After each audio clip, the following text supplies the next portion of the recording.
स्वागत है आप सभी का मेरे इस YouTube चैनल पर। लास्ट क्लास में हमने डाइस के बारे में पढ़ा था। देखिए क्या पढ़ा था। आप जानते हो डाइस पासा, जिसमें कि 1 से लेके 6 तक नंबर होते हैं। फिर उसमें हमने बेसिक में जाना कि डाइस 2 टाइप के होते हैं, एक होता है स्टैंडर्ड डाइस और एक होता है जनरल डाइस। क्लियर। फिर इसकी बेसिक जानकारी देखी थी कि जनरल डाइस क्या होते हैं और स्टैंडर्ड डाइस क्या होते हैं।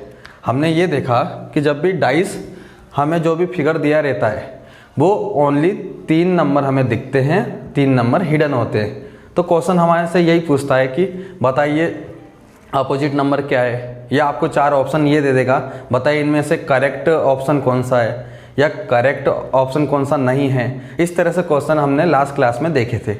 देखिए उसके बाद हमने केस नंबर 1 देखा था। 1 पोजीशन कोई सी डाइस के अगर दिए हो तो सबसे पहले हम क्या चेक करेंगे, डाइस स्टैंडर्ड है या जनरल है। क्लियर। फिर उसके बाद मैंने आपको ये बताया था स्टैंडर्ड डाइस में हमें जो जानकारी मिलती है वो डेफिनेट जानकारी मिलती है। क्लियर। एक बार फिर बोल रहा हूँ, स्टैंडर्ड डाइस अगर होगा तो उसकी जानकारी हमें डेफिनेट मतलब 100% पूरी जानकारी दी जाएगी या पूरी जानकारी हम निकाल सकते हैं। पर जनरल जो भी डाइस होगा उसमें हम पॉसिबिलिटी उसमें हम क्या करते हैं, पॉसिबिलिटी के बेस पे हम आंसर देते हैं। क्लियर। एक बार फिर देख लेते हैं। स्टैंडर्ड डाइस में हमने ये देखा था कोई भी डाइस अगर स्टैंडर्ड है, लेट्स एग्जांपल मान लीजिए ऐसा डाइस दिया 1 2 3, तो आपको किसी 2 नंबर को ऐड करना पड़ेगा। किसी 2 नंबर को ऐड करिए। देखिए 1 और 2 कितने होते हैं 3, 3 और 1 कितने होते हैं 4, 3 और 2 कितने होते हैं 5। मतलब हमने ये देखा कि किसी 2 नंबर को, जो समीप वाले नंबर है, किसी 2 नंबर को जोड़ने पर अगर 7 नहीं आता, जोड़ने पर अगर सम 7 नहीं आता तो वो कौन सा डाइस है, स्टैंडर्ड डाइस। मतलब कि इसके जो अपोजिट नंबर होंगे उसका सम क्या होगा, 7 होगा। क्लियर। अगर इसी प्रकार से जनरल डाइस में अगर हमने ये देखा कि अगर आपको कोई भी फिगर दिया हुआ है, डायग्राम दिया हुआ है, उसमें आपने चेक किया किसी 2 नंबर को जोड़ने पर अगर उसका योग 7 आ जाए, किसी 2 नंबर को जोड़ने पर उसका योग अगर 7 आ जाए तो वो क्या होगा, वो होगा जनरल डाइस। अगर सम कितना आ जाए 7 आ जाए तो वो क्या हो जाएगा, जनरल डाइस। तो जनरल डाइस में हम क्या देखते हैं, जनरल डाइस में हम ये देखते हैं कि इसमें हम डेफिनेट आंसर नहीं दे सकते, डायग्राम के अनुसार पॉसिबिलिटी बता सकते कि इसका अपोजिट ये हो सकता है, इसका अपोजिट ये नहीं हो सकता। पर इसमें हम क्या कर सकते हैं, 100% जानकारी दे सकते हैं। जैसे इसको देखा हमने स्टैंडर्ड डाइस से, मतलब इसमें क्या होगा, सबके अपोजिट पता चल गए। 1 के अपोजिट क्या होगा 6, 2 के अपोजिट क्या होगा 5, 4 के अपोजिट क्या होगा 3। तो सारे नंबर के अपोजिट हमें पता चल जाएंगे, किसके, स्टैंडर्ड डाइस के। पर जनरल डाइस के हम पूरी जानकारी नहीं दे सकते। क्लियर। आज की क्लास में हम यही देखेंगे कि जनरल डाइस अगर आता है तो ऑप्शन आपको कौन सा चॉइस करना है। याद रखिएगा, सही आंसर लाना ये जरूरी नहीं है, आपको सही जो ऑप्शन है उसमें से सबसे सही आंसर क्या सूटेबल है उसको टिक लगाना है। क्लियर। चलिए फिर अपन आगे देखते हैं। 1 पोजीशन जब भी दिया हो, केस नंबर 1 में अपने क्या देखा था, जब भी आपको 1 पोजीशन कभी भी डाइस की दी हो तब हम चेक करेंगे डाइस स्टैंडर्ड है या जनरल है। लास्ट क्लास में मैंने इसको पढ़ाया था, आप वो देख सकते हैं। उसके बाद case number 2, case number 2 very IMP है, इससे काफ़ी क्वेश्चन इसी से आते हैं। केस नंबर 2 में आपको 2 पोजीशन दी होगी। केस नंबर 2 में आपको क्या किया होगा, 2 पोजीशन दी होगी। अब उसमें भी बहुत सारे सब पार्ट होते हैं। उसमें अपने एक पार्ट ये देखा था ओनली 1 कॉमन नंबर। अगर आपको 2 डायग्राम दिए हुए हैं और उसमें केवल 1 कॉमन है, केवल 2 डायग्राम अगर दिए हैं उसमें केवल 1 नंबर कॉमन है, तो उसको हम कैसे निकालेंगे इसके अपोजिट। क्लियर। तो इसमें भी हमें डेफिनेट मतलब 100% जानकारी पता चल जाती है। जिस तरह से हमने स्टैंडर्ड डाइस की जानकारी पता चली उस तरह से हमें 2 पोजीशन दी थी तब भी जानकारी पता चलती। एक और बात यहाँ पर ध्यान देना है कि जब भी आपको 1 पोजीशन दी हो तभी आपको चेक करना है स्टैंडर्ड है या जनरल है। अगर 2 पोजीशन दी हो अगर आपको डाइस की 2 पोजीशन दी हो तो आपको ये चेक नहीं करना कि वो स्टैंडर्ड है या जनरल है, तब आपको इस मेथड का यूज करना है, 1 कॉमन नंबर। तो कल के लास्ट क्लास में हमने क्या किया था, 1 कॉमन नंबर के क्वेश्चन को सोल्व किया था। आज हम देखेंगे 2 कॉमन नंबर। जब भी कभी डायग्राम दिया हुआ है, 2 फिगर दिए हुए हैं, अगर उसमें ये कहा जाए कि 2 नंबर कॉमन है और देन उसका अपोजिट पूछा जाए तो किस तरह से सोल्व करेंगे, क्लियर। तो आज की क्लास में हम केस नंबर 2 का बी पार्ट पढ़ेंगे, ओनली 2 कॉमन नंबर गिवन। अगर आपको 2 कॉमन नंबर दियो तो आप कैसे सोल्व करेंगे, चलिए आइए स्टार्ट करते हैं। आइए प्यारे बच्चों, स्क्रीन पे आपको केस नंबर 2 का बी पार्ट दिख रहा है। इसमें मैंने आपको ये कहा था कि 2 फिगर दिए होंगे, 2 फिगर के साथ आपको कोई 2 कॉमन नंबर दिए होंगे। तो देखिए इसके पार्ट ए में हमने ये देखा था, इसके पार्ट ए में हमने ये देखा था कि जब भी कभी केवल 2 डाइस दिए हों और केवल 1 नंबर कॉमन हो तो उसमें से अपन क्या करते हैं, कॉमन नंबर को उतारते हैं और क्लॉकवाइज रोटेट करते हैं नंबर को। देन सेकंड वाले फिगर में भी नंबर को उतारते हैं, क्लॉकवाइज रोटेट करते हैं। जो जिसके अपोजिट होता है, जो उसके सामने होगा वही उसका अपोजिट होगा। तो लास्ट क्लास में अपन ने केस नंबर 2 का फर्स्ट पार्ट पढ़ लिया था, ठीक है। अब ये सेकंड पार्ट है, देखिए इसको। अब ये 2 डायग्राम है अपने पास डाइस दिए हुए। अब इसमें से मैंने कहा था 2 कॉमन नंबर। अब 2 कॉमन नंबर में आपने दिख रहा होगा, यहाँ पर 2 है, यहाँ पर 3 है, यहाँ पर भी 2 है, यहाँ पर 3 है। जब भी कभी डाइस में 2 डाइस दिए हुए हैं और उसमें 2 नंबर कॉमन हो और देन आपसे अगर जानकारी पूछे बताइए किस नंबर का अपोजिट क्या होगा, तो इसको करने के लिए सबसे पहले ये देखिए, ये 2 नंबर तो कॉमन है, ध्यान से देखिए, ये 2 नंबर तो कॉमन है। मतलब जो कॉमन नहीं है कौन सा है, एक 4 है, एक 6 है। तो 4 का अपोजिट क्या होगा, जो कॉमन नहीं है, 6। याद रखिए ये जब भी अप्लाई होगा जब 2 कॉमन नंबर, आपको 2 डाइस में 2 कॉमन नंबर हो तभी अप्लाई होगा, क्लियर।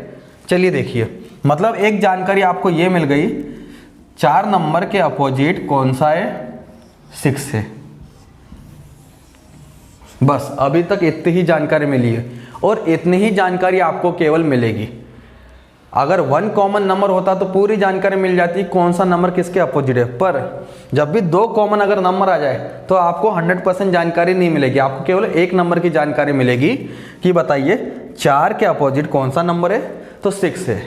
अब बाकी अगर क्वेश्चन आता है, मान लीजिए क्वेश्चन आता है 2 और 3, 2 और 3, आपसे पूछे 2 के अपोजिट क्या है, 3 के अपोजिट क्या है, तो आपने याद रखा यहाँ पर 2 और 3 भी कॉमन है, यहाँ पर 2 और 3 भी कॉमन है।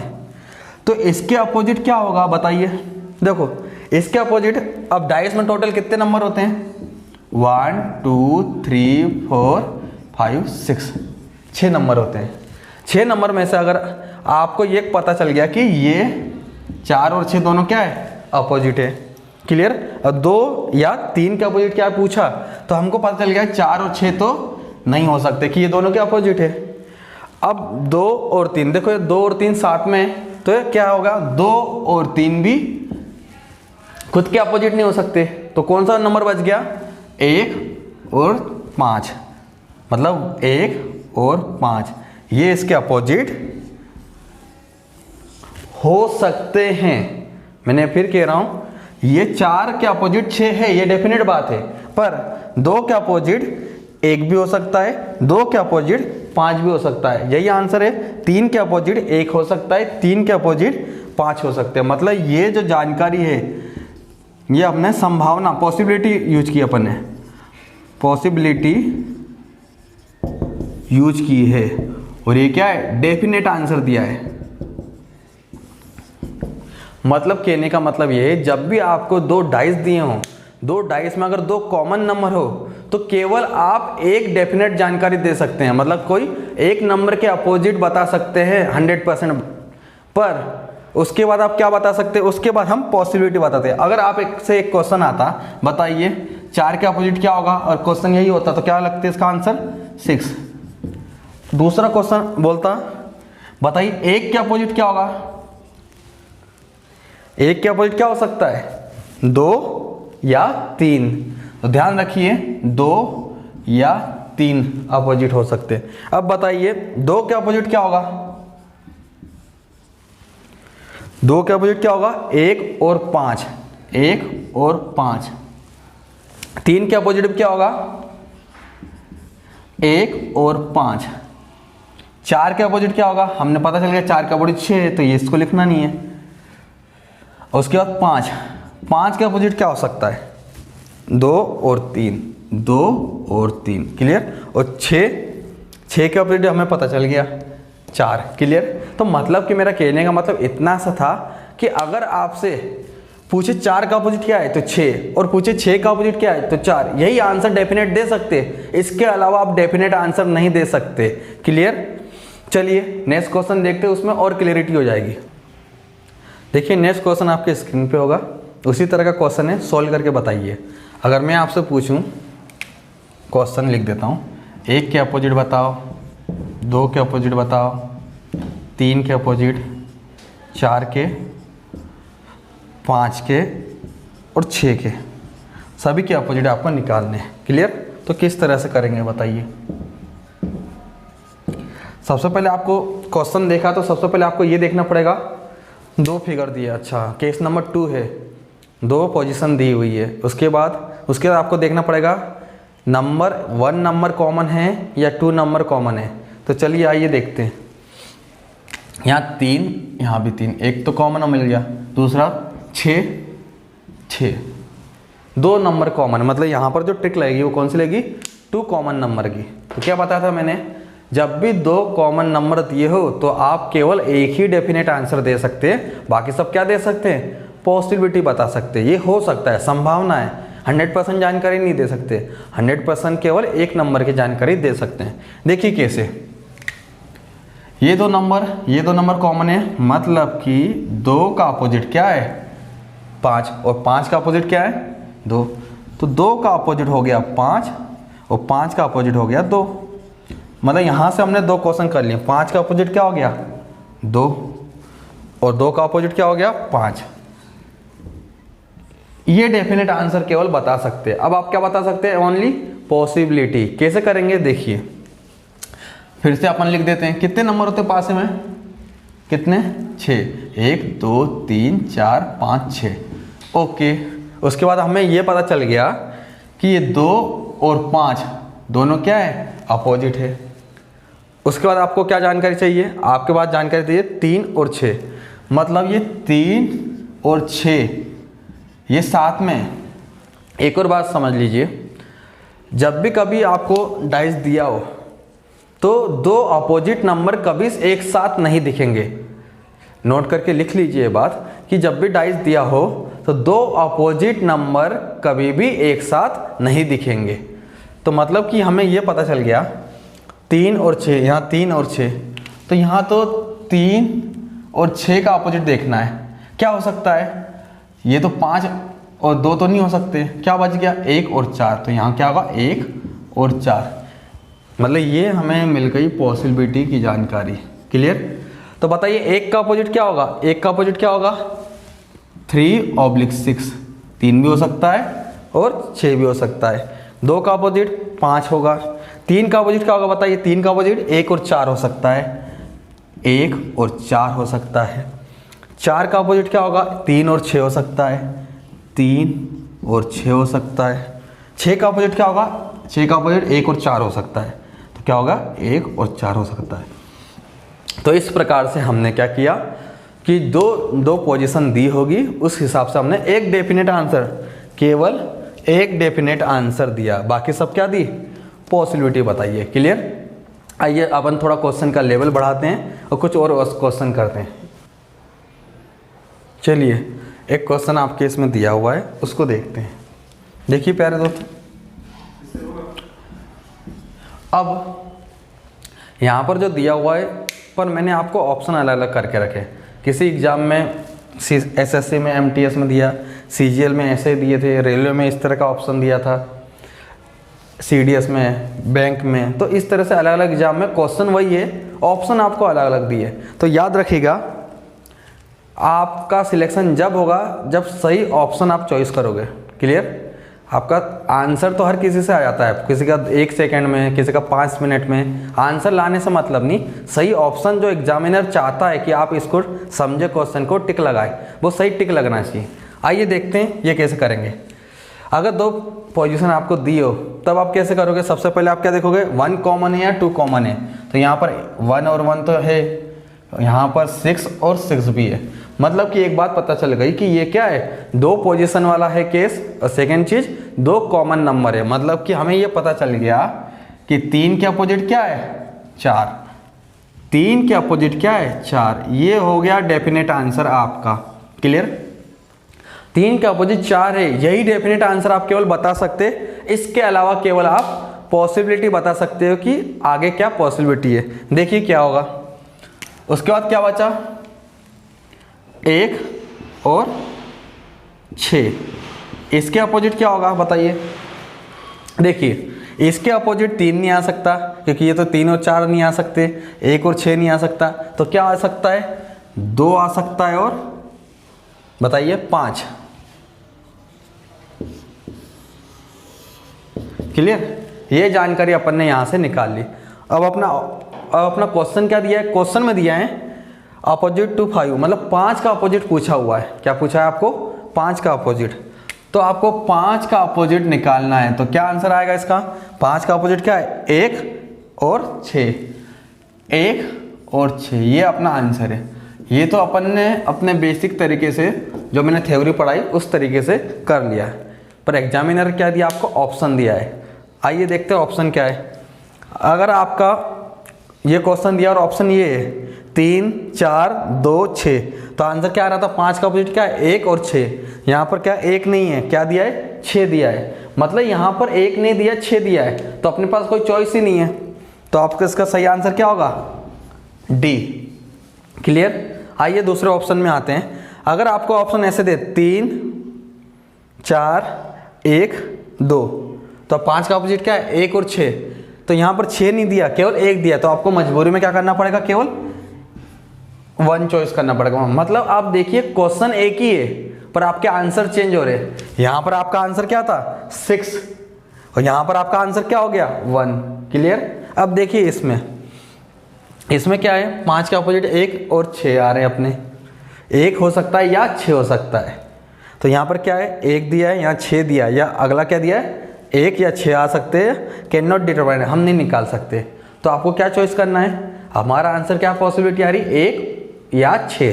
तो यहाँ पर सही आंसर क्या होगा, सी। क्लियर। चलिए आगे देखते हैं। अगर आपको इस तरह से ऑप्शन दिया, बताइए 1, 3, कैन नॉट डिटरमाइन और 6, आपका आंसर क्या आ रहा था, 1 है या 6 है। क्लियर। पर यहाँ पर 1 दिया है, यहाँ पर क्या दिया, 6 दिया है। पर मैंने आपको कहा था कि डेफिनेट आंसर केवल क्या बता सकते हैं, डेफिनेट आंसर केवल यही बता सकते हैं 3 के अपोजिट 4 है। अगर यहाँ लिखा रहता कि बताइए 4 के अपोजिट क्या है, तो आपका आंसर क्या होता, 3। ये डेफिनेट आंसर है। पर आपसे पूछा 5 के अपोजिट, तो 5 के अपोजिट क्या है, 1 या 6। यहाँ पर 1 लिखा है, यहाँ पर 6 लिखा है, पर दोनों में ऑब्लिक में नहीं लिखा। तो आपका सही आंसर क्या होगा, बताइए। कैन नॉट डिटरमाइन, हम नहीं निकाल सकते डेफिनेट आंसर। मैंने आपको फिर कहा था हम डेफिनेट आंसर नहीं निकाल सकते। अगर पॉसिबिलिटी में ऑप्शन दिया रहता तो वो टिक लगा देते। चलिए आइए देखते हैं। अगर ऑप्शन ऐसा दिया रहता 1, 3, can not determine none of these, तो बताइए क्या करते अपन, हम इसका डेफिनेट आंसर नहीं निकाल सकते। क्लियर। हम इसका डेफिनेट आंसर नहीं निकाल सकते। तो क्या होगा, कैन नॉट डिटरमाइन। अगर आपको ऐसा दिया रहता कैन नॉट डिटरमाइन नहीं दिया ऑप्शन में 1, 3, 4 नॉन ऑफ दिस, तो बताइए इसमें से क्या आंसर है आपका, 1/6 आंसर है। क्या आंसर है आपका, 1/6। यहाँ दिया है क्या, 1/6 नहीं दिया, तो क्या है, नन ऑफ दीज। तो यह आंसर क्या आपका, नन ऑफ दीज। तो मतलब इस प्रकार से हमने क्या देखा, क्वेश्चन एक ही था, पर अलग अलग एग्जाम में स्टेट वाइज, सेंटर वाइज जो भी एग्जाम लेते हैं उसने अलग अलग आपको क्या दिए, ऑप्शन दिए हैं। तो आपको क्या है, सही ऑप्शन चॉइस करना है। क्लियर। आइए अब नेक्स्ट क्वेश्चन देखते हैं। चलिए प्यारे दोस्तों देखिए, एक और क्वेश्चन है, थोड़ा सा लेवल मैंने आपको बढ़ा दिया। अब क्या कहेगा, अब आपको ये कह रहा है कि अपोजिट नहीं पूछ रहा, अब पूछ रहा है क्वेश्चन आपसे विच ऑप्शन इज करेक्ट। मतलब आपको 4 ऑप्शन दिए हैं, चार ऑप्शन में से कौन सा ऑप्शन सही है।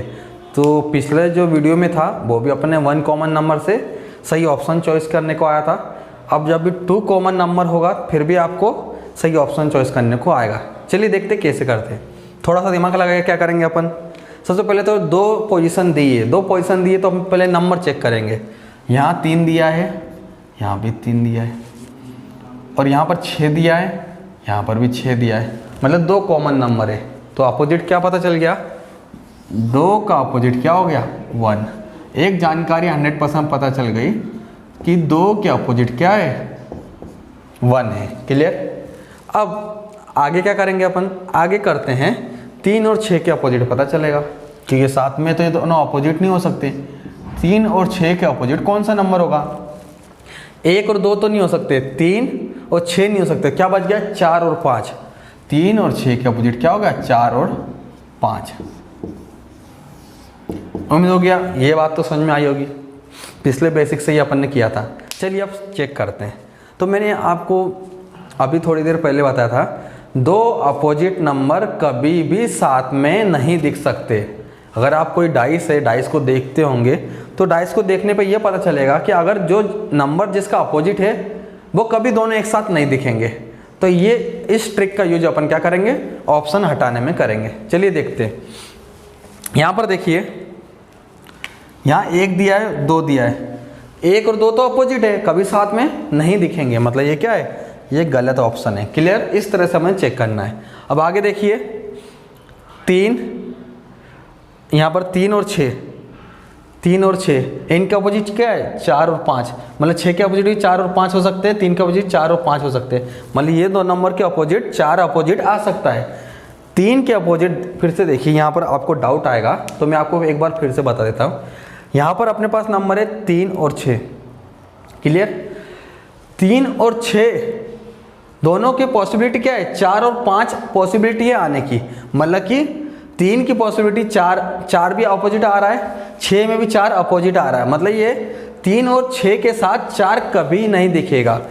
3 और 6 के साथ 4 कभी नहीं दिखेगा, मतलब क्या ये गलत है। क्लियर। समझ में नहीं आया तो एक बार फिर से रिपीट करके वीडियो को देखिए तो और अच्छे से आएगा। चलिए आगे बढ़ते हैं। अब क्या है 4 और 5, 4 और 5, इन दोनों के 4 के भी अपोजिट 3 और 6 आ सकता है, 5 के अपोजिट भी 3 और 6 आ सकता है, मतलब 4 और 5 के अपोजिट 6 साथ में नहीं दिखेगा। 6 साथ में नहीं दिखेगा, मतलब सी भी ऑप्शन गलत है। अब चौथा ऑप्शन चेक ना करिएगा, अगर आप पेपर दे रहे हो तो 3 ऑप्शन अगर गलत निकल गए तो स्वाभाविक है कि चौथा ऑप्शन क्या होगा, वो सही होगा, तो ये सही होगा। फिर भी अपन चेक करते कि बेसिक तरीके से ये आ रहा है या नहीं आ रहा। देखिए 2 है, 2 के अपोजिट क्या है 1 है, 1 नहीं दिखना चाहिए, नहीं दिख रहा। अब देखिए 6, 6 के अपोजिट क्या है 4 और 5। अब देखिए ध्यान से देखिएगा, यहाँ पर हमारे पास अभी तक के जितने थे वो दोनों कॉमन थे, 3 और 6 साथ में दिख रहे थे, 4 और 5 साथ में दिख रहे थे। यहाँ पर क्या है साथ में नहीं दिख रहा, मतलब कि 6 के अपोजिट 4 और 5, 4 हो सकता है, 5 भी हो सकता है। अगर मान लीजिए 4 अपोजिट ना हो तो 5 होगा, तो यहाँ पर आपने देखा 6 के अपोजिट मान लीजिए 5 अपोजिट है तो 4 हमें दिखेगा। क्लियर। अब 2 के अपोजिट 1 है तो 1 हमें यहाँ नहीं दिखता, मतलब कि हमें ये देखिए डेफिनेट जानकारी ये है, और ये क्या जानकारी अपन को, पॉसिबिलिटी। क्लियर। तो इस हिसाब से अपन क्या कर सकते हैं, इस हिसाब से हमें तो यहाँ पर 100% पता चल गया कि इन दोनों का अपोजिट नंबर ये या इन दोनों का अपोजिट नंबर ये, तो इस तरह से हमने तीनों हटा दिए, तो लास्ट वाला क्या होगा, लास्ट वाला डी सही होगा। उम्मीद होगी आप समझ पा रहे होंगे। क्लियर। एक और क्वेश्चन करते हैं, उससे और क्लियरिटी बढ़ेगी। चलिए नेक्स्ट क्वेश्चन आपके स्क्रीन पे होगा, देखिए। अब इसमें क्या दिया है, इसमें आपको चेक करना है विच ऑप्शन इज करेक्ट। तो मैंने आपको पहले ही बताया था, भले ही ऑप्शन को आपको चेक करना है कौन सा सही है कौन सा गलत, या अपोजिट नंबर, आपको सबसे पहले क्या निकालना पड़ेगा, सभी नंबर का अपोजिट। क्लियर। अब देखिए, अब ये तो हो गया पासा। पासे में नंबर होते हैं, कभी कभी आपको अल्फ़ाबेट दे देंगे, क्या दे देंगे, अल्फ़ाबेट। अल्फ़ाबेट दे दिया है, आप बताइए कौन से अल्फ़ाबेट के अपोजिट कौन सा नंबर अल्फ़ाबेट आएगा। तो देखिए इसमें से वही पुरानी ट्रिक है, बी यहाँ पर भी है, बी यहाँ पर भी है, सी यहाँ पर भी है, सी यहाँ पर भी है, मतलब कि 2 कॉमन अपने पास क्या है, अल्फ़ाबेट है, ना कि नंबर। फिर क्या हो जाएगा, ए के अपोजिट पता चल गया ई, एक डेफिनेट जानकारी पता चल गई, ए के अपोजिट क्या है, ई, ये डेफिनेट जानकारी पता चल गई। और अभी क्या पता चलेगा, बी और सी के अपोजिट पता चलेगा, बी और सी के अपोजिट। देखिए बी और सी के अपोजिट ए नहीं हो सकता, ई नहीं हो सकता, बी नहीं हो सकता, सी नहीं हो सकता, तो क्या हो सकता है, डी बच गया है, डी, और क्या है, एफ। क्लियर। तो ये हमने इससे इतनी जानकारी निकाली, ये डेफिनेट आंसर, ये डेफिनेट चीज़ निकाल ली, और ये क्या निकाल ली, पॉसिबिलिटी। क्लियर। ये क्या निकाल लिया अपन ने, पॉसिबिलिटी। अब कैसे करेंगे, चलिए देखते हैं, इसको चेक करते हैं। ए और ई कभी साथ में नहीं दिखेंगे, ए और ई हमें साथ में दिख गया, मतलब क्या होगा, मतलब कि ये गलत है। क्लियर। अब चलिए देखते हैं, बी और सी, बी और सी मतलब बी के अपोजिट डी एफ भी हो सकता है, सी के अपोजिट डी एफ भी हो सकता है, मतलब कि डी हमें साथ में नहीं दिखना चाहिए, ये साथ में दिख गया। क्लियर। अब क्या कर सकते हैं, देखिए ए के अपोजिट ए है, ये नहीं दिख रहा, ठीक है, डी, और देखिए डी के अपोजिट क्या हो सकता है, डी एफ के अपोजिट बी और सी हो सकता है। अब देखिए सी, सी के अपोजिट क्या हो सकता है, डी एफ हो सकता है, मतलब इसमें से एक नंबर पॉसिबिलिटी कम हो रही है, दोनों साथ में नहीं आ रहे। देखिए यहाँ पर क्या हुआ था, यहाँ पर बी और सी दोनों साथ में थे, बी और सी का अपोजिट नहीं आएगा, बी और सी का अपोजिट, दोनों का अपोजिट क्या आ रहा है, डी हो सकता है, दोनों का अपोजिट, मान लीजिए इसका अपोजिट ये दोनों हो सकते हैं, इसका अपोजिट ये दोनों हो सकते हैं, तो ये दोनों साथ में नहीं आएंगे डी, इसलिए गलत किया है। पर यहाँ पर ऐसा नहीं हो रहा, यहाँ पर एक अपोजिट हो रहा तो एक स्किप हो रहा है, मतलब ये क्या, ये आंसर हो सकता है या होगा। देखिए ये कैसे गलत होगा, यहाँ पर किसका अपोजिट पूछा है, ई, ए का अपोजिट ए, ये साथ में नहीं होगा, ए नहीं है। बी, बी का अपोजिट देखिए डी एफ हो सकता है, तो डी और एफ हो सकता है, यहाँ डी दिख रहा है, एफ नहीं होगा, मतलब इसका भी अपोजिट क्या है, डी एफ हो सकता है, तो बी का अपोजिट क्या देखो, डी एफ, बी का अपोजिट डी एफ। तो हमें यहाँ देखना है कि हम कैसे एलिमिनेशन कर सकते हैं, इस तरीके से, कैसे एलिमिनेशन कर सकते हैं, इस तरीके से। बी और सी का अपोजिट, अगर दोनों का अपोजिट ये कॉमन आ रहा है तो वो कॉमन साथ में नहीं दिखना चाहिए। क्लियर।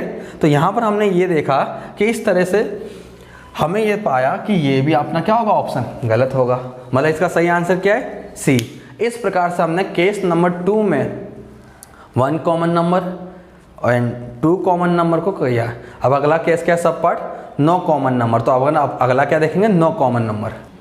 चलिए नेक्स्ट सब पार्ट आपने देखा होगा, पार्ट नंबर 3।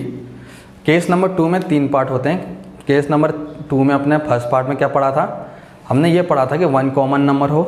फिर बी में क्या पढ़ा था, सेकंड पार्ट में ये पढ़ा हमने 2 कॉमन नंबर से कैसे सोल्व करेंगे। और ये सब पार्ट 3 है, उसमें क्या देख रहे हैं अपन, 9 कॉमन नंबर, मतलब जो भी नंबर होगा डाइस दिया होगा उसमें कोई भी कॉमन नहीं होगा, इससे कैसे सोल्व करेंगे।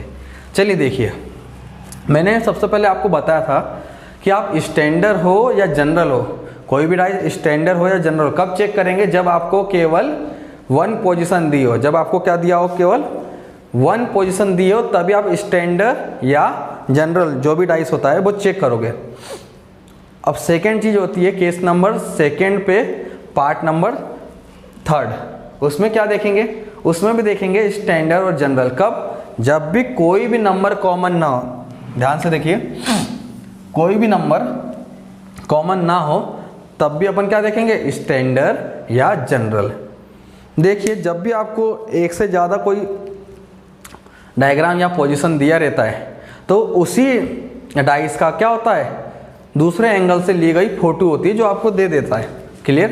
एक बार फिर बोल रहा हूँ, डाइस में भले आपको 1 फोटो दी हो, 2 फोटो दी हो, 3 दी हो, 4 दी हो, वो डाइस एक ही होता है, उसके अलग अलग एंगल से फोटो खींच के आपको दिया जाता है और आपको बताया जाता है कि पता करिए डाइस कौन सा है। क्लियर। मतलब कि एक बात हमने ये जाना कि जब भी कोई भी नंबर कॉमन ना हो तो ये हमारे ऊपर है कि आप दोनों डाइस में से कौन सा डाइस यूज कर रहे हो। आप ये वाला डाइस यूज करके चेक कर सकते हो और आप ये वाला डाइस भी यूज करके चेक कर सकते हो। क्लियर। अगर आपने ये वाला डाइस को यूज किया है, ध्यान दीजिए, अगर आपने ये वाले डाइस को यूज किया है, ये वाले डाइस को यूज किया है, स्टैंडर्ड है या जनरल है, तो आप इसको चेक मत करिए, इससे आपका टाइम बच जाएगा। क्लियर? जब एग्जाम होता है, एग्जाम में आपको 2 डाइस दिए रहते हैं, 2 डाइस में से केवल एक डाइस को चेक करिए, एक डाइस को चेक करने के बाद आपका आंसर दीजिए। क्लियर? इससे जल्दी जल्दी टाइम से आप कर सकते हैं। चलिए स्टार्ट करते हैं। कैसे करेंगे? नो कॉमन, और आपको अपोजिट पूछा है। क्या पूछा है इसने? अपोजिट पूछा है। तो बताइए कैसे अपोजिट कर सकते हैं? हम निकाल सकते हैं चेक करके। कैसे निकाल सकते हैं? चेक करके। आप चेक क्यों कर रहे हैं सर? चेक इसलिए कर रहे हैं, क्यों? क्योंकि इसमें क्या है? नो कॉमन, कोई भी नंबर क्या है?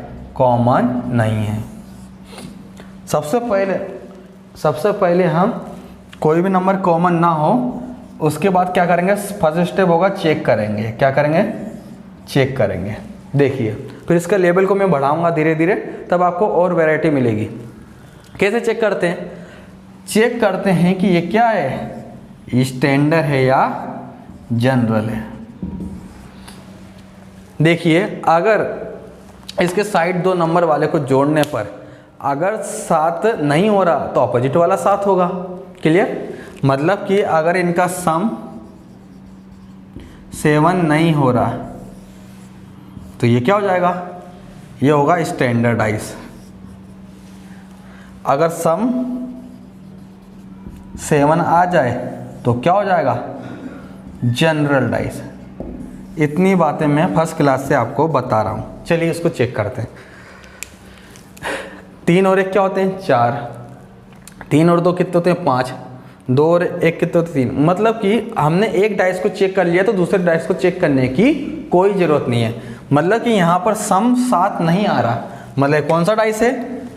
ये डाइस है अपना स्टैंडर्ड डाइस हो तो मैंने आपको बताया था 100% पूरी जानकारी आपको बता सकते हैं। मतलब क्या बता सकते हैं? आप बता सकते हैं 1 के अपोजिट होता है 6, 2 के अपोजिट होता है 5 और 3 के अपोजिट होता है 4।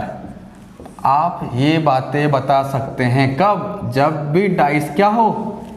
स्टैंडर्ड हो। क्लियर? मतलब अपन ने क्या सीखा? हमने ये सीखा कि जब भी कोई भी नंबर अगर 2 पोजीशन दी हो, कोई भी नंबर कॉमन ना हो, तो सबसे पहले हम क्या करेंगे? सबसे पहले हम चेक करेंगे डाइस स्टैंडर्ड है या जनरल। वो कैसे चेक करेंगे? कोई भी नंबर 2, ये वाला फिगर ले लो या ये वाला फिगर ले लो, आप दोनों में से कोई भी आप फिगर ले सकते हो, पोजीशन ले सकते हो। अगर आप ये वाला पोजीशन ले रहे हो तो इस पोजीशन को चेक करने की ज़रूरत नहीं है। हालांकि आप इसको भी चेक कर सकते हो, इससे केवल आपका टाइम वेस्ट होगा। क्लियर? चलिए नेक्स्ट क्वेश्चन देखते हैं कंटिन्यूटी में। अब मान लीजिए सपोज आपको नो कॉमन का केस दे रहा हूँ। अगर आपको रेंडमली कोई भी 2 पोजीशन दे दी, अगर आपको रेंडमली कोई भी 2 पोजीशन दे दी तो आप कैसे करोगे? देखिए एक क्वेश्चन मैं आपको देता हूँ। मान लीजिए ये एक क्वेश्चन है जो एग्जाम में आ चुका है बहुत बार आरआरबी के। 2, 4, 6 एक पोजीशन दी है, दूसरी पोजीशन आपको ये दी है 1, 3, 5 और आपसे क्वेश्चन पूछा है बताइए 2 के अपोजिट कौन सा नंबर होगा। कैसे करेंगे आप? सबसे पहले आप 2 पोजीशन देखा है तो केस नंबर 2 में आएंगे, 1 कॉमन, 2 कॉमन या नो कॉमन। तो हमने देखा कोई भी नंबर इसमें से क्या है? कॉमन नहीं है, तो ये नो कॉमन का केस है। इसके बाद मैंने क्या बताया? अब आप चेक करोगे स्टैंडर्ड है या जनरल है। हमने देखा 6, 4, 10, 6, 2, 8, 4 और 2 कितने होते हैं? 6। मतलब कि इसका सम जो है 7 नहीं आ रहा। सम जो है 7 नहीं आ रहा, मतलब कौन सा डाइस है? बताओ। स्टैंडर्ड में 2 का अपोजिट बता सकते हो आप? 5। क्लियर? स्टैंडर्ड मतलब क्या है? 1 के अपोजिट क्या हो जाएगा? 6, 2 के अपोजिट क्या हो जाएगा? 5, 3 के अपोजिट क्या हो जाएगा? 4। उम्मीद होगी आप समझ पा रहे होंगे। चलिए अगला क्वेश्चन एक और देखते हैं कि वो कैसे करेंगे। अब मान लीजिए अगर आपको इस तरह से कोई भी एक और फिगर दे देता हूं। एक और क्वेश्चन ऐसा आया हुआ है,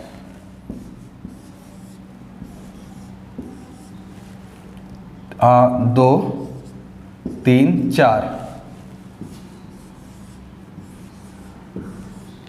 1, 5, 6 क्लियर। और 4 के अपोजिट पूछा है, कैसे करेंगे आप? नंबर कॉमन देखें, 2 फिगर है, ठीक है, 2 पोजीशन दी है, अब क्या करोगे? कॉमन देखो, कॉमन कोई भी नहीं है, नो कॉमन केस है, अब क्या करोगे? अब करेंगे स्टैंडर्ड है या जनरल है, तो कोई भी इसको चेक कर लो या इसको चेक कर लो, ठीक है। देखो ये अपने दिमाग के ऊपर है, मुझे अलग ही दिख रहा है 6 और 1 7 होते हैं, सम आ गया, तो मैं इसको चेक नहीं करूंगा सारे नंबर को, दोनों में से कोई भी चेक करूंगा। तो मैंने देख लिया यार 6 यहाँ 1 है, 6 और 1 क्या होते हैं? 7, मतलब इसका सम क्या हो गया? सम हो गया 7। मैं बताता अगर सम 7 हो जाए तो कौन सा डाइस है ये है जनरल डाइस। कौन सा डाइस है? जनरल। अब हम कोई भी, ध्यान दीजिए, अब हम कोई भी पोजीशन को डेफिनेट आंसर नहीं दे सकते, क्लियर। देखिए अब आपसे क्वेश्चन क्या पूछा? 4 के अपोजिट क्या है? अब आपसे क्वेश्चन क्या पूछा है? 4 के अपोजिट। तो सबसे पहले हमने ये देखा 4 कहाँ है? ये है, कलर चेंज कर लेते हैं, 4 कहाँ है? ये है। अब देखिए नंबर कितने होते हैं? 1 2 3 4 5 6। अब क्या करेंगे आप? 4 के अपोजिट, 4 के अपोजिट 4 तो हो नहीं सकता, 4 के साइड में 2 भी है 3 भी है, तो 2 और 3 तो हो नहीं सकते। अब क्या हो सकता है बताइए? अब हम पॉसिबिलिटी दे सकते हैं कि 4 के अपोजिट पॉसिबिलिटी क्या हो सकती है? 2 भी नहीं हो सकता, 3 नहीं हो सकता, 4 नहीं हो सकता, 3 नंबर हट गए, क्या बचे? 1 5 6। तो इसका सही आंसर क्या होगा? 1 5 6। जो हिडन है वो चीज़ें हो सकती है। यहाँ देखिए 4 है, 4 3 2 ये दिख रहे हैं, तो इसके जो छुपे हुए सब वो कौन से अंक होंगे? 1 5 6। तो अगर आपको ध्यान दीजिएगा, ये क्वेश्चन ऑप्शन में भी बहुत बार आता है, बहुत बार गलतियाँ करते हैं। पहला ऑप्शन आपको दे दिया मान लीजिए 1, दूसरा ऑप्शन दे दिया 5, तीसरा ऑप्शन दे दिया 6 और चौथा ऑप्शन दिया 1/5/6। तो आपको क्या टिक लगाना है? Only D. उम्मीद होगी आप समझ पा रहे होंगे। चलिए नेक्स्ट क्वेश्चन करते हैं। चलिए नेक्स्ट क्वेश्चन आपके स्क्रीन पे होगा, देखिए लास्ट क्वेश्चन है आज की क्लास का। यहाँ पर आपको ऑप्शन मैंने देखा, ये ऐसे ऑप्शन दिए, किसी एग्जाम में ऐसे ऑप्शन दिए, किसी एग्जाम में ऐसे ऑप्शन दिए। आप कैसे करोगे? पहली बात तो आपने देखा डाइस है, ठीक है, अच्छी बात है डाइस है। तो उसके बाद देखा ये 2 पोजीशन दी हुई है, ये भी ठीक है, 2 पोजीशन दी है। इसके बाद देखा कि कोई भी नंबर कॉमन नहीं है, मतलब ये केस नंबर क्या है? सेकेंड का 3rd पार्ट वाला केस है कि नो कॉमन। नो कॉमन में क्या होता है? ध्यान दीजिए, मैंने आपको पहले ही बताया हुआ है नो कॉमन में क्या होगा। कोई भी कॉमन नहीं है, मतलब कि हमें ये क्वेश्चन पूछा है 6 के अपोजिट, डेफिनेट आंसर नहीं दे सकते। 6 के अपोजिट, देखिए 6 के अपोजिट क्या हो सकता है? 6 नहीं हो सकता, 1 नहीं हो सकता, 2 नहीं हो सकता, तो क्या हो सकता है? 3 4 5। तो हमें ये पता चल गया 6 के अपोजिट क्या होगा? 3 4 और 5, ये तीनों हो सकते हैं। अब डिपेंड करता है ऑप्शन, एग्जामिनर हमसे क्या टिक लगवाना चाहता है वो भी आपको जानना पड़ेगा। देखिए फर्स्ट तरह के ऑप्शन में आपको ये दिया है 1 तो हो ही नहीं सकता क्योंकि 6 यहाँ पर है, तो 1 तो हटा दो। 2 भी नहीं हो सकता, 2 भी हटा दो। अब क्या बचा? अब बचा 3 और 4, 3 और 4 हो सकते हैं। 1 और 2 तो हो ही नहीं सकता। मतलब कि देखिए हमने इसको जो ऑप्शन दिया था, हमारा आंसर आ रहा था 3 4 5, पर ऑप्शन में क्या दिया? ऑप्शन में 3 4 5 नहीं दिया, ऑप्शन केवल 3 और 4 दिया है, क्लियर। तो मतलब हमने 3 ऑप्शन को हटाया, उस तरह से देखा तो ये सी ऑप्शन जो है वो एक्यूरेट है, क्लियर। चलिए अब नया ऑप्शन देखा, अगर आपको एग्जाम में ये ऑप्शन ना देखे, इस तरह का ऑप्शन दे, तब अपना आंसर क्या था? हमारा आंसर आ रहा था 3 4 5। 3 होगा या 4 होगा या 5 होगा, डेफिनेट हम नहीं बता सकते। यहाँ पर देखिए 3 4 5 कैन नॉट बी डिटरमाइंड, हम नहीं निकाल सकते। डेफिनेट बात है, जब भी कोई कॉमन नंबर नहीं होगा तो हम निकाल ही नहीं सकते, पर हमें कोई एक ऑप्शन चॉइस करना है, इसलिए हमने ये ऑप्शन चॉइस किया। कोई एक ऑप्शन चॉइस करना है, हम 3 भी नहीं बोल सकते, 4 भी नहीं बोल सकते, 5 भी नहीं, तो क्या होगा? हम नहीं निकाल सकते इसको, क्लियर। अब देखिए, अब अगर आपको ध्यान दीजिए, अब अगर आपको इस तरह से क्वेश्चन दे कि आपको मजबूर कर दे कि आपको कोई ना कोई एक जो नंबर है उसको टिक लगाना ही है, ध्यान दीजिए, अगर आपको मजबूर करे कि कोई भी कॉमन नहीं है और आपने चेक कर लिया कोई भी कॉमन नहीं है, फिर भी आपको कोई एक टिक लगाना ही है, तब आप कैसे लगाओगे बताइए। देखिए अब मजबूरी कर रहा तो मजबूरी करनी पड़ेगी कि देखो कुछ नहीं है। अगर कुछ भी समझ में नहीं आए कि पता है कि ये मजबूरी में टिक लगवा रहा है तो सारे रूल फेल हो जाते। तो एक ही रूल होता है, ये भी नो कॉमन में यूज होता है कि जिसके सामने जो नंबर है वही उसका आएगा। क्लियर? इसके सामने ये है तो 2 का अपोजिट होगा 4। क्लियर? अब देखिए 6 का अपोजिट क्या होगा 5, 1 का अपोजिट क्या होगा 3। इसके सेम वाला नंबर मतलब इसको आप इसमें मिक्स कर दो तो देखा जाए तो 2 के अपोजिट क्या हो गया 4, 1 के अपोजिट क्या हो गया 3 और 6 के अपोजिट क्या होगा 5। अब आपका आंसर क्या होगा? अब आपका आंसर होगा 5। उम्मीद होगी आप समझ पा रहे होंगे। क्लियर? तो देखिए इस तरह से हमने क्या किया, इस तरह से हमने आज केस नंबर 2 में 3 सब पार्ट को कंप्लीट किया। उसमें एक था 1 कॉमन नंबर, उसके बाद 2 कॉमन नंबर, उसके बाद 9 कॉमन नंबर। क्लियर? चलिए अगर आपको ये वीडियो पसंद आ रहा है तो वीडियो को लाइक करें, साथ ही दोस्तों को शेयर करें। अगर आपने अभी तक चैनल को सब्सक्राइब नहीं किया तो सब्सक्राइब करें और आने वाले वीडियो को अपडेट रहने के लिए बेल आइकन का बटन दबाएं। Thank you.